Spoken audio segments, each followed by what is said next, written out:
The Bible says, there is a time to be great. Kagaya ko. Presidente ako ngayon. I do not know why. But there will always be a time that I will be nobody. And that is sure to come.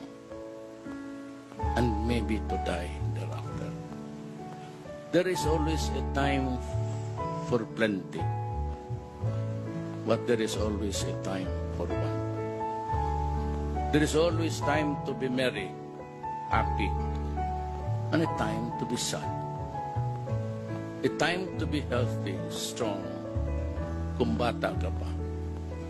But sure as the sun will rise in the east, we will get old and get weak and sick. There's a time to feast, but it's time to want. A time to be spending may pera ka, but sometimes may problema. And a time for war, and a time for peace. And a time